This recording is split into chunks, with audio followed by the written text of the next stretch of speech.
4월 10일 금요일 성금요일 아침입니다. 오늘 말씀은 창세기 4장 20절에서 24절까지의 말씀입니다.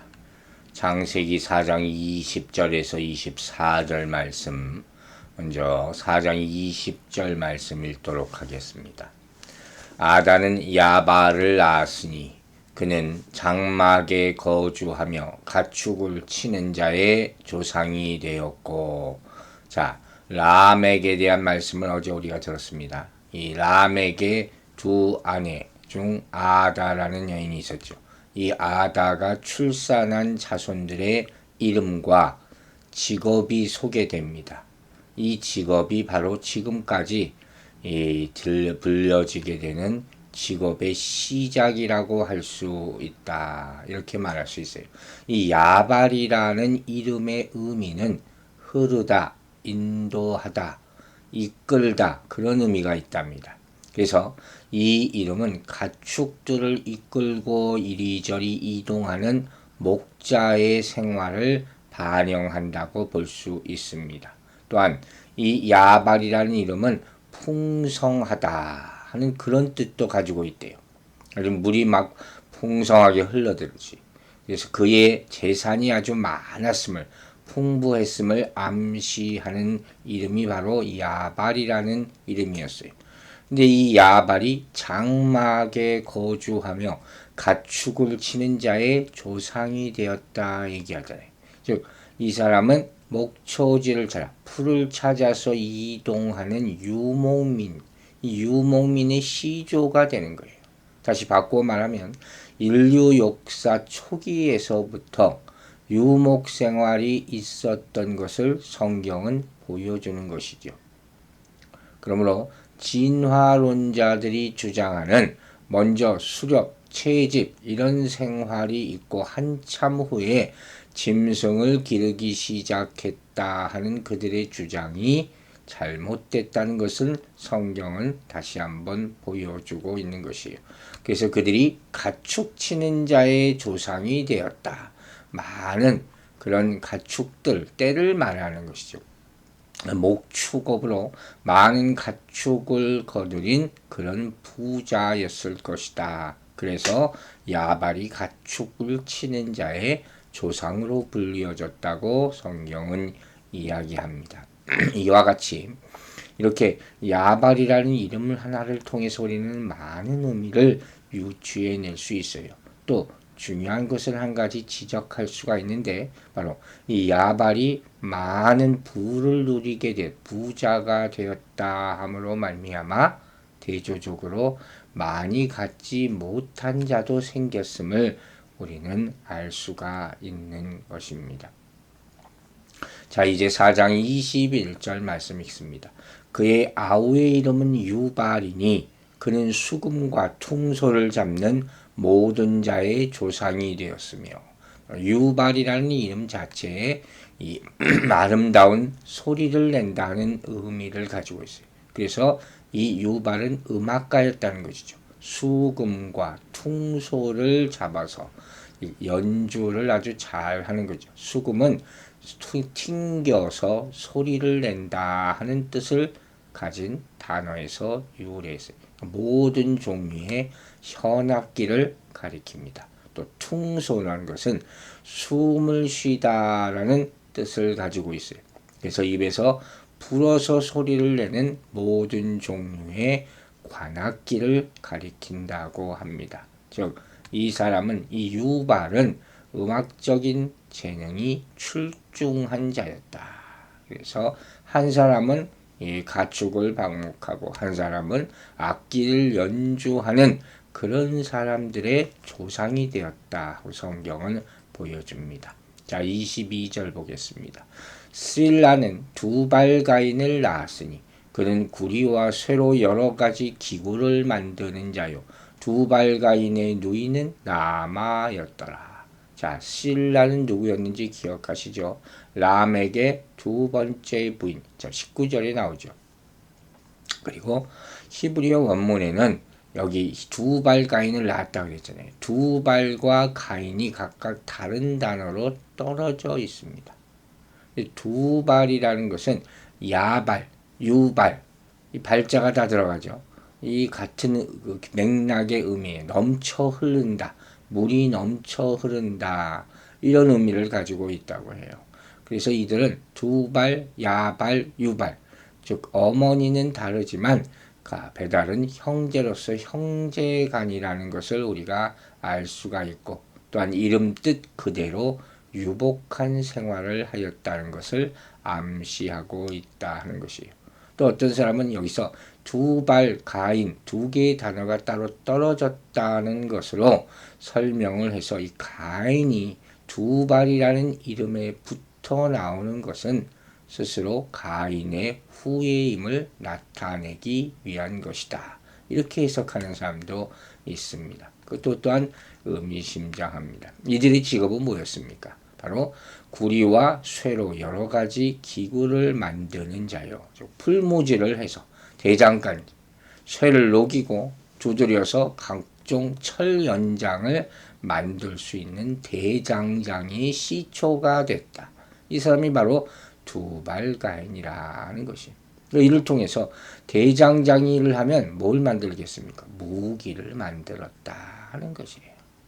이로 말미암아 폭력을 조장하고 무력을 숭상하게 된 인류의 모습을 또한 유추해 볼 수가 있다 하는 것이에요. 다시 한번 우리가 말씀을 드리지만 인류 역사 초기에서부터 이런 철을 사용해서 각종 기계를 만드는 우수한 철기 문화가 있었다는 것을 성경은 보여줍니다. 그러므로 진화론적 사관과 완전히 상반되는 내용이 성경에 나오고 있다 하는 것을 우리는 정확하게 알아야 될 것입니다. 마지막으로 이 두발가인의 누이 이름이 나아마라에서 아름답다, 즐겁다 하는 그런 뜻을 가지고 있습니다. 구체적으로 누군지 정확하게 알 수는 없지만 당시로 보면 이 고대 기록들을 보면 자손의 명단, 가족의 명단에서 여자의 이름은 나오지 않았거든요. 근데 이렇게 이름까지 나왔다는 것을 봤을 때 외모도 특출한 어떤 큰 일을 감당했던 인물이었을 것이라는 사실을 우리는 유추해 볼 수가 있고, 또 자신의 아름다움을 아주 자랑하고 즐거움을 추구하였던 그런 여인이었을 것이라는 것을 우리는 생각해 볼 수가 있습니다. 그래서 이 사람들이 해석하기를 이 나아마라는 여인이 상당히 세속화된, 이미 세속화되어 버렸어요. 당시의 시대 상황을 반영한다. 이렇게 설명들을 합니다. 자, 보십시다. 람에게 후손에 대한 말씀을 우리가 들었습니다. 이 기록들을 보면 죄는 계속해서 가중돼 가요. 근데 그 가운데서 문화와 문명이 발전하는 모습을 볼 수가 있어요. 참 아이러니죠. 그렇다면 문명의 발전이 긍정적인가 부정적인가 하는 데 대한 질문을 하게 되는 것이에요. 많이 문화와 문명이 발달하고 기술이 발달하는데 왜 죄는 더 깊어지느냐. 참 이게 심각한 문제 아닙니까? 우리는 이 문제에 대해서 어떻게 생각해야 됩니까? 중요한 것은 이거예요. 바로 어떤 사람이 어떻게 쓰느냐.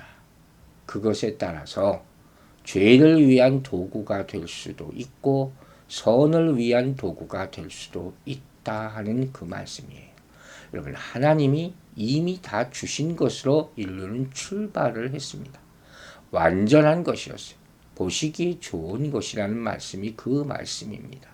더 이상 우리가 발전할 수 있는 것이 뭐가 있겠습니까? 그러나 죄가 들어옴으로 말미암아 그것이 점점 부정적인 방향으로 가게 되었다는 것을 성경이 보여준다는 사실입니다. 하나님이 주신 모든 것을 아름답게 사용해서 하나님께 영광 돌릴 수 있게 되기를 주의 이름으로 축원합니다. 이제 23절 말씀 읽겠습니다. 라멕이 아내들에게 이르되 아다와 실라여 내 목소리를 들으라. 라멕의 아내들이여 내 말을 들으라. 나의 상처로 말미암아 내가 사람을 죽였고 나의 상함으로 말미암아 소년을 죽였도다.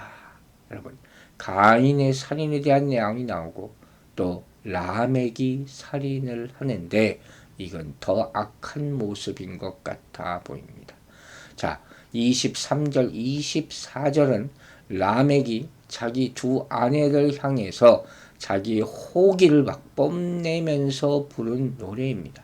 즉 성경에 등장하는 최초의 시 형식의 그런 말씀이에요.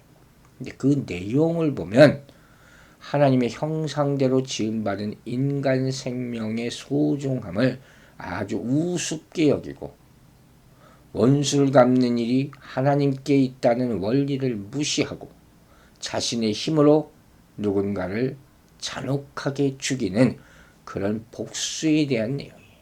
참 너무 안타깝죠. 이 내용 굉장히 강한 내용을 품고 있다는 거예요.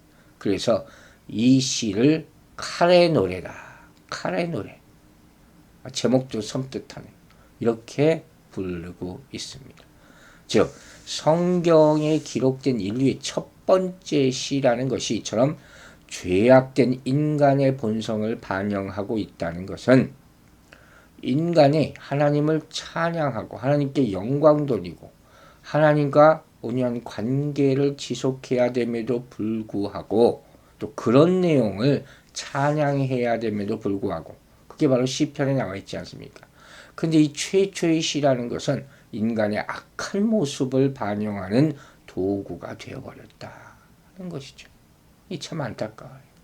이 라멕이 부릅니다. 아다, 실라여, 라멕의 아내들이여. 이 시가 이렇게 시작되는 거예요. 자기 아내들의 이름을 부르면서 시작되는 것이죠. 그리고 자기가 한 일이 아주 자랑스럽게 생각하면서 자기의 죄를 과시하는, 아내들에게 과시하는 그런 표현이 나오는 거예요. 내 목소리를 들으라, 내 말을 들으라. 내 목소리, 말 다 이건 위엄을 가지고 이 말이라는 단어, 여기 쓰인 단어도 하나님께 사용되는 그런 의미의 단어거든요. 최대한 권위와 위엄을 나타내면서 자기 아내들에게 자신의 말을 들으라 이렇게 얘기하고 있다는 것이에요. 왜 이런 살인이 일어났다고 라멕이 얘기합니까? 나의 상처로 말미암아, 나의 상함으로 말미암아 자기가 살인을 했다는 거예요. 누구를 죽였냐? 사람을, 소년을 죽였도다. 어린아이를 죽였다는 거예요. 라멕이 살인한 사람이 바로 어린 소년이에요. 자기가 당한 상처, 그 작은 상처 때문에 젊은이를, 소년을 잔인하게 살해했다 하는 것을 자랑하고 있는 것이 이 시예요. 즉 이를 보면 라멕이 생명을 무시하는 인명경시의 사상을 가지고 있었다는 것이죠. 또 이것을 감추려 하는 것, 회개하지 않고 오히려 뽐내며 노래를 불렀다는 것이죠. 그 당시 사람들의 타락이 얼마나 큰가 하는 것을 극명하게 보여주는 그 모습이 여기 나타나 있어서 이 그냥 지나칠 수가 없는 그런 시라는 것이죠. 계속해서 라멕은 말합니다. 24절이 가인을 위하여는 벌이 7배일진데 라멕을 위하여는 벌이 77배이로다. 자, 이 말이 무슨 소리인지 참 처음 볼 때는 못 알아듣는 그런 경우가 많을 수 있어요. 자, 먼저 가인을 위하여는 벌이 7배다. 여러분 가인을 해치는 자에게 임하게 될 하나님의 벌이 15절에 나타났었잖아요. 하나님이 보호하심이죠. 그것을 라멕이 기억하고 있다 하는 것이에요. 그런데 그걸 기억하고 있다 하는 것은 참 소중한 것이죠. 우리가 말씀을 잊어버려서 그게 문제죠. 근데 자신을 해치는 자에게는 77배의 벌이 주어질 것이다 하는 것을 자기 입으로 말했어요.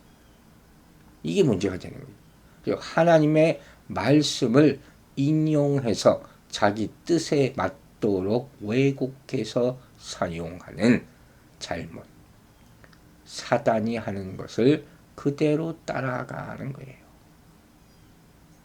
이것을 당연한 것처럼 얘기해요. 죄 없는 동생을 죽인 가인을 해치는 자에게조차 7배의 벌이 내려진다면 자신에게 복수하는 자에게는 77배의 벌이 내려질 것이다. 이건 누가 한 얘기입니까? 다 자기 맘대로 자기의 룰을 만들어서 하나님의 말씀을 왜곡하고 있고 모독하고 있는 죄를 짓고 있는 모습이 바로 지금 이 모습이라는 것이. 더 강조해서 말하자면 라멕은 지금 무슨 얘기를 하고 있는 것이냐.